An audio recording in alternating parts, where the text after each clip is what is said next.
Welcome to our channel. నేను మీ నవీన్. మీ ఇంట్లో చిన్న పిల్లలు ఉండి వాళ్ళు వయసుకు తగినట్టుగా హైట్ పెరగకపోతే మాత్రం ఈ వీడియోని అయితే మిస్ అవ్వకండి. ప్రస్తుతం మనతో వచ్చేసి డాక్టర్ కేర్ హోమియోపతి నుంచి డాక్టర్ శ్రీవిద్య గారు ఉన్నారు. అసలు పిల్లలు ఎత్తు పెరగకపోవడానికి కారణం ఏమై ఉండొచ్చు, వీటి గురించి అడిగి తెలుసుకుందాం. హాయ్ మ్యామ్, నమస్తే అండి. నమస్తే. బాగున్నారా మ్యామ్? మ్యామ్, చాలా వరకు కూడా పిల్లలు అంటే 10 ఏళ్ళు వచ్చాయి, 12 ఏళ్ళు వచ్చాయి, కానీ ఇక్కడ స్కూల్లో మేము కంపేర్ చేసేసుకుంటే వీళ్ళ ఏజ్ ఉన్న పిల్లలు చాలా హైట్ కనపడతా ఉన్నారు, మా పిల్లలు మాత్రం చిన్నగా ఉన్నారు, కారణం ఏంటని చెప్పేసి అడుగుతూ ఉంటారు. సో దానికోసం అనేసి ఏదో స్టెచెస్ లాగా చేయిస్తూ ఉంటారు, వాళ్ళతో స్కిప్పింగ్ చేయిస్తూ ఉంటారు, అయినప్పటికీ హైట్ ఏమో పెరగకుండా ఉంటారు. ఏ కారణంగా పిల్లలు హైట్ పెరగకపోతూ ఉంటారు? చిన్న పిల్లల్లో జనరల్గా ఏజ్ పెరిగే కొద్దీ హైట్ వెయిట్ రెండు ఈక్వల్గా పెరగడం అనేది జరగాలి.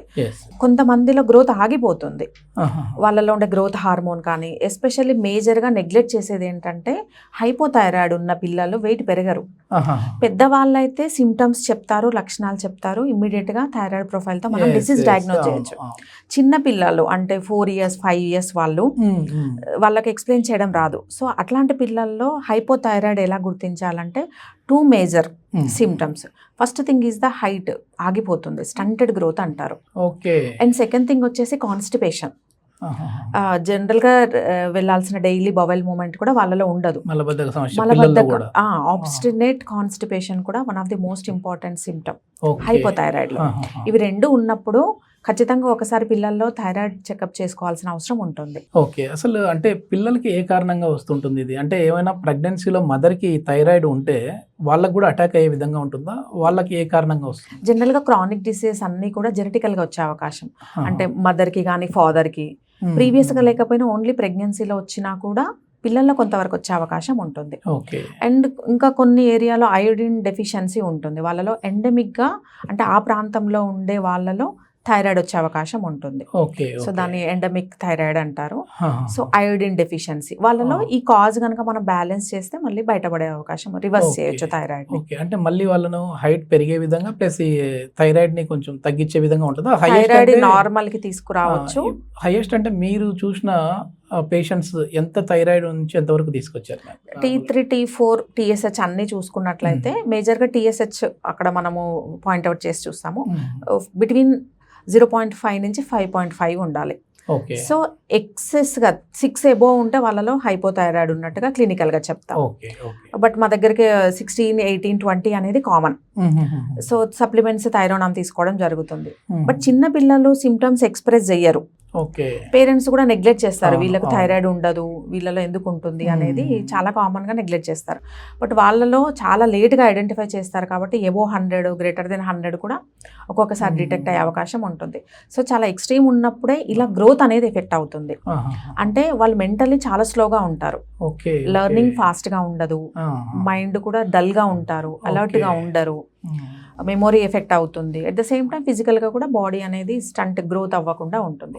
బోత్ బాడీ అండ్ మైండ్ రెండు కూడా తక్కువ డెవలప్మెంట్ ఉంటుంది. పెద్దవాళ్ళు అయితే ఒబేస్ అవుతుంటారు, అంటే థైరాయిడ్ హైపోథైరాయిడ్ ఉన్న వాళ్ళు లావ్ ఎక్కువ అవుతూ ఉంటారు, బరువు పెరుగుతారు అంటారు కదా. అట్లా పిల్లల్లో కూడా ఏమన్నా ఉంటుందా బరువు పెరగడం? లేదనంటే హెయిర్ ఫాల్ అని పెద్దవాళ్ళలో చూస్తూ ఉంటాం, అట్లా పిల్లల్లో కూడా ఏమైనా హెయిర్ ఫాల్ అయ్యే అవకాశం ఉంటుంది. సిమ్టమ్స్ ఎవరిలో అయినా ఉండొచ్చు, బట్ ఎందుకు చిన్న పిల్లల్లో ఎక్కువ రిపోర్ట్ వచ్చేంత వరకు గుర్తుపట్టలేరు. జనరల్గా పెద్దవాళ్ళలో సిమ్టమ్స్ చెప్తుంటారు, హెయిర్ ఫాల్ ఉంది, లేకపోతే వెయిట్ పెరిగిన.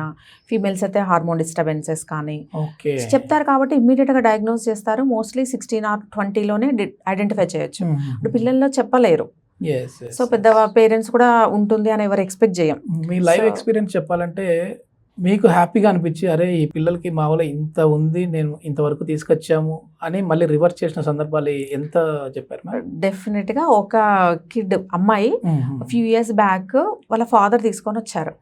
పాపకు 10 years, బట్ అసలు హైట్ పెరగట్లేదు. వాళ్ళకి అసలు రూరల్ ఏరియా నుంచి రావడంతో ఐడియా లేదు. సో బేబీని చూడగానే అర్థమైపోయింది, అంటే మెచ్యూరిటీ తెలుస్తుంది ఫేస్లో, బట్ గ్రోత్ పెరగట్లేదు. సో ఇమీడియట్గా థైరాయిడ్ ప్రొఫైల్ చేయించినప్పుడు TSH గ్రేటర్ దెన్ 100 బయటపడింది. సో ఇమీడియట్గా ప్రాబ్లం రెక్టిఫై చేయడం, ట్రీట్మెంట్ తీసుకోవడంలో విత్ ఇన్ ఫ్యూ మంత్స్ బేబీలో చేంజెస్ రావడం జరిగింది. వెయిట్ తగ్గుతూ హైట్ పెరిగింది బేబీ. వీళ్ళకి ఇట్లానే మామూలుగా పేరెంట్స్ లైట్ తీసుకోవడము, మాకు అంతగా ఐడియా లేదని చెప్పేసి లైట్ తీసుకుంటే ఫ్యూచర్లో ఎట్లాంటి ప్రాబ్లమ్స్ వస్తాయి? ఇలాగే పిల్లల్లో అయితే both body and mind effect అవ్వడం జరుగుతుంది. వాళ్ళలో కమ్యూనికేషన్ స్కిల్స్ ఉండవు, ఓకే డల్ గా ఉంటారు. మిగతా పిల్లలంతా యాక్టివ్ గా ఉండరు, వేరే పిల్లలతో అంత ఈజీగా కూడా కలవలేరు. Why? Because both body and mind stunted growth effect పడుతుంది. కాబట్టి డెఫినెట్ గా బిహేవియర్ తోటే కొంతమందిని ఐడెంటిఫై చేసే అవకాశం కూడా ఉంటుంది.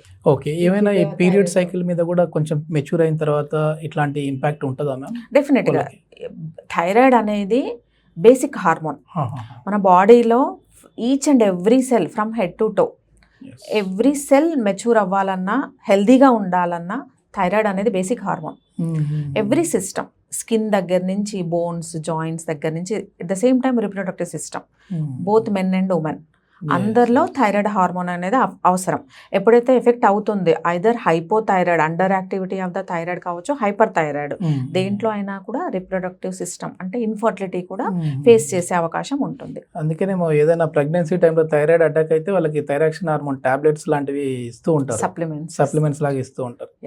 ఎస్, ఇది మొత్తానికి చిన్నపిల్లలు ఏంటంటే పాపం వాళ్ళకి ఏం జరుగుతూ ఉందనేది తెలియదు. సో వాళ్ళకి మేడం చెప్పినట్లుగా కొన్ని లక్షణాలు, అంటే హైట్ పెరగకపోవడం కావచ్చు, లేదు అని అంటే మరీ డల్గా పిల్లలు కనపడతా ఉన్నా, లేదంటే కాన్స్టిపేషన్ ప్రాబ్లంతో ఉన్నా సరే ఒక్కసారి ముందు థైరాయిడ్ టెస్ట్ అయితే చేయించండి. దాని తర్వాత చేయించినాక నిజంగానే ఈ థైరాయిడ్ సమస్యతో పిల్లలు బాధపడుతున్నారంటే హోమియోపతిలో ది బెస్ట్ మెడిసిన్స్ ఉన్నాయి. అందులోనూ డాక్టర్ కేర్ హోమియోపతిలో అయితే ఛాలెంజింగ్గా తీసుకొని వీటిని తగ్గించే విధంగా ఉన్నారని చెప్పేసి డాక్టర్ శ్రీవిద్య గారు చెప్తున్నారు. దీనికి సంబంధించిన ఫర్దర్ ఇన్ఫర్మేషన్ గురించి కావచ్చు, లేదంటే అపాయింట్మెంట్ గురించి కావచ్చు, కింద స్క్రోల్ అయ్యే నెంబర్కి కాల్ చేసేసి ఇంకా పూర్తి వివరాలు తెలుసుకోవచ్చు. Thank you ma'am. Okay, thank you. Quality eggs అనేవి రిలీజ్ అయ్యేదానికి ఒక ఏజ్ ఉంటుంది. ఆ ఏజ్లో చేసుకుంటే మ్యారేజ్, ఆ ఏజ్లో వీళ్ళు కలిశారు అని అంటే, ఆ టైంలో వీళ్ళు కలిశారు అని అంటే హెల్దీ బేబీకి జన్మనివ్వచ్చు అంటున్నారు. సో అసలు హెల్దీ బేబీకి జన్మనివ్వాలంటే ఏ ఏజ్లో పెళ్లి చేసుకోవాలి, ఏ టైంలో, అంటే వీళ్ళకి పీరియడ్ సైకిల్ వచ్చిన టైంలో, ఏ టైంలో హస్బెండ్ అనే వ్యక్తి కలిసినప్పుడు ఆ స్పెర్మ్ కలిస్తే హెల్దీ బేబీ పుడతారండి? చాలామంది ప్రెగ్నెన్సీ గురించి ప్లాన్ చేస్తున్న వాళ్ళు ఈ వీడియో చూడండి.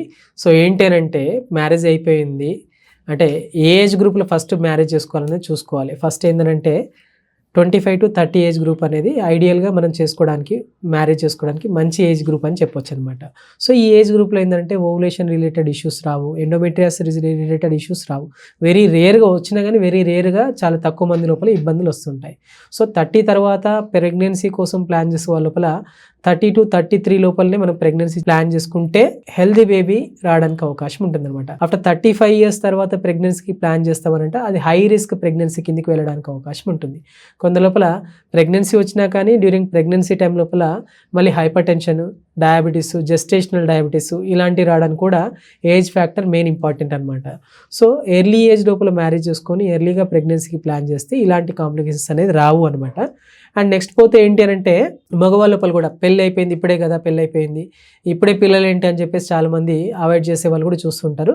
బట్ ప్రెగ్నెన్సీ అనేది తర్వాత లేట్ ఏజ్లో న్యాచురల్ ప్రెగ్నెన్సీ వచ్చినా కానీ కాంప్లికేషన్స్ ఎక్కువ ఉండడానికి అవకాశం ఉంటుంది. కాబట్టి ఎర్లీగా పెళ్లి చేసుకోండి, ఎర్లీగా పిల్లలు కనడం వల్ల కాంప్లికేషన్స్ లేకుండా హెల్దీ బేబీకి జన్మనివ్వడానికి అవకాశం ఉంటుందన్నమాట.